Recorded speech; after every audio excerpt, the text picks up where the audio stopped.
Welcome to sports. I'm Kayvon Izami. We are 1 week and 2 days away from football season starting, and not just football season, all of fall high school sports starting. And here at WAY, we're going to cover everything to the T in local sports, so stay tuned for that. Yesterday, we did some predictions, some Class Single A predictions for the football on where we think teams, players are going to land. These predictions came from coalfinefields.org. You can read it there. Now, today, we're going to do AA class predictions, and that is where we're going to start today. We start with running back Tyler Linkswire from Independence. You're going to see that team a lot on here. Then we go to wide receiver RJ Harrison from Bluefield. O-line Fisher Williams from Independence. Now remember, Independence won the Class AA state championship last year. It makes sense that they have a lot of players on this list because they're revamped, ready to go again. Offensive lineman Jaden Francisco from Bluefield. And then we can't forget about kickers. A lot of people like to forget about kickers because they're kickers, but kickers are very important in football, and we have Johan Villasenor from Nicholas County. Moving over to the defensive side of the ball, linebacker Derek Hypes out of Independence, and what do you know? Another Independence player, defensive back Trey Bowers, Independence. The defense for Independence should be phenomenal this season, and I'm excited to see how they track because they did lose a lot of players, but as you see, they're bringing a lot of players back as well. Moving on, now this is second team. Second team, that was first team. This is second team Class AA All-State predictions. Defensive lineman Ashton Reed from Westside, linebacker Gerard Wade from Bluefield, and linebacker Ty Payton from Bluefield as well. Now,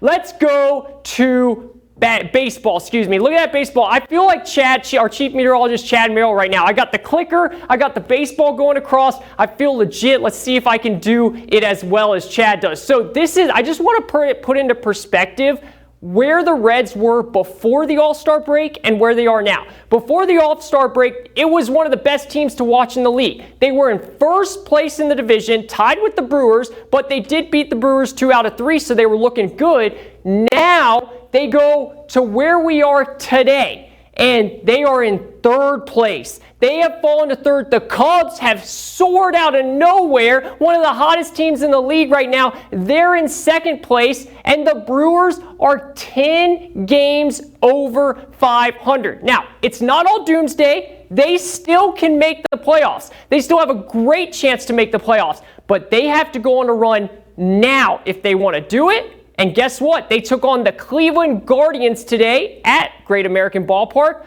Let's go out to Cleveland and see how this went down.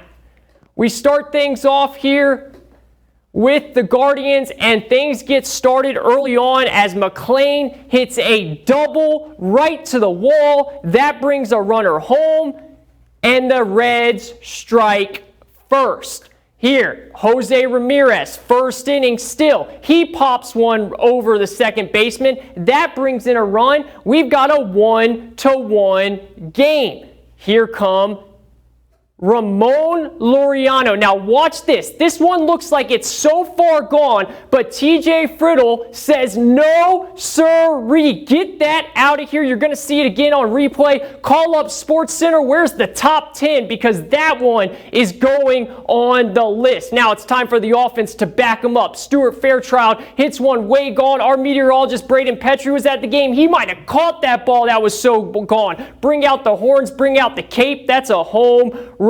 McLean up again. He says, I started the game off with a double. I'm going to end it with a home run. And the Reds go on to win 7-2. We go out to the Big Apple where the Pittsburgh Pirates are in town. Francisco Lindor there. But it's DJ Stewart who starts things off with a New York bang as he hits one over the right field wall. That's a 1-0 game.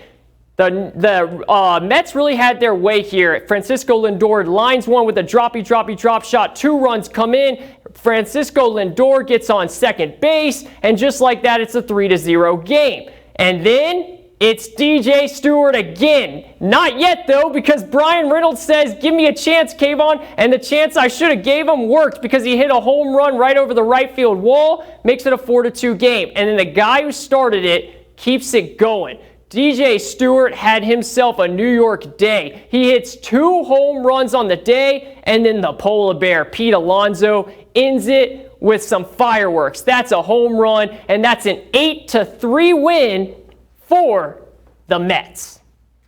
That does it for sports. We'll be back with more right after this.